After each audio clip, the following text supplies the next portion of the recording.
Good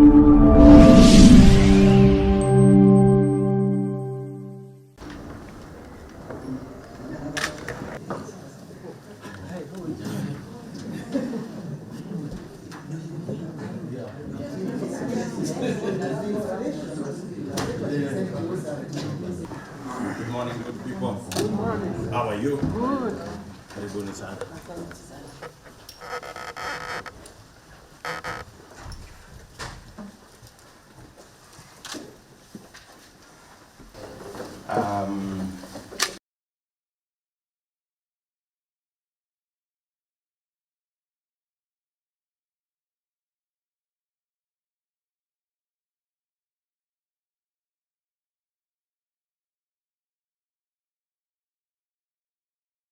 And if you read in 1 Chronicles 29:15, he shares the same perspective.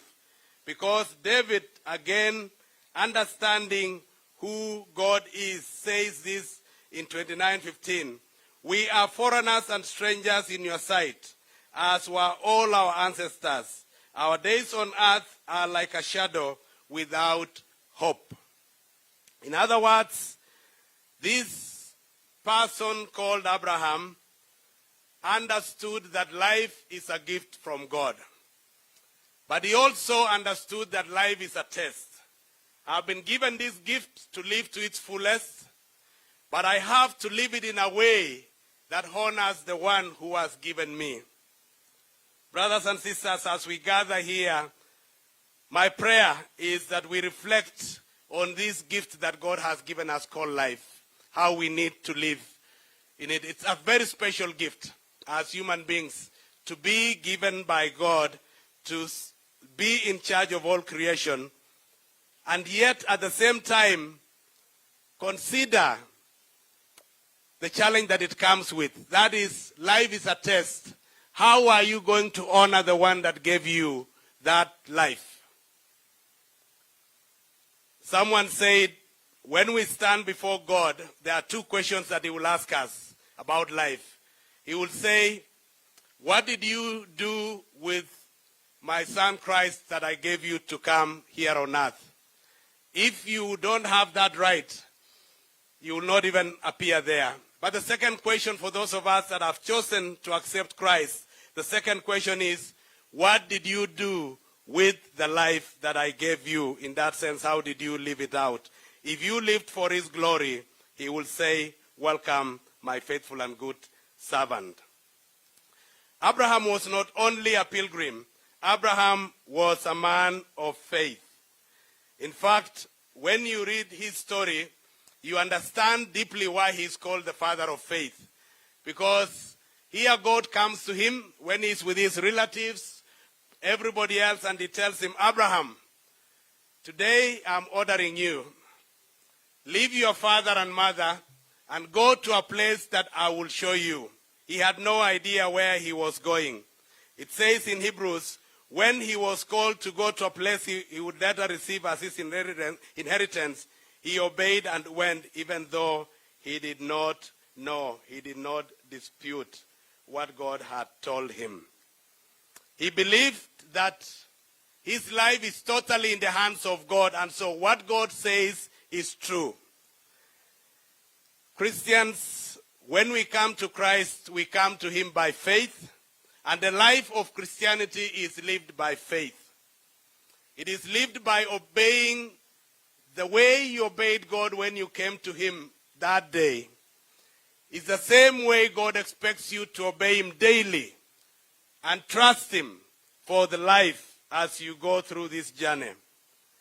In fact, the song, trust and obey, for there is no other way to be happy in Jesus but to do what? To trust and obey. It's so much. His work and his mission cannot be accomplished as he wants here on earth, because those people that call on him and know him are withholding from the Lord. They are withholding from the Lord. And the Lord is teaching us, do you really love me?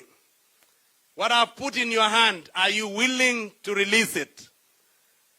And one of the simplest way of even testing that, if we are withholding from God, is God says in his word in Malachi 3, going onwards, he challenges his people about giving.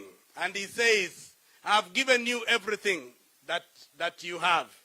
And he says, out of that, for my mission, for the work that I need to reach out, to touch the poor, to bring many to see the light of God, just out of the 100% you have, just bring your lowest, the 10% of that. I'll leave 90% with you. But 10%, bring it to me. And I looked at my friends and said, how are we faithful in this area? As we gather here and worship God on this Sunday, my prayer and for you is that you will follow the example of Abraham and not withhold anything from God. Abraham was also a worshiper of God. He built altars to God. He built the altar of praise. He built the altar of prayer. He built the altar of peace. And he built the altar of provision. The second person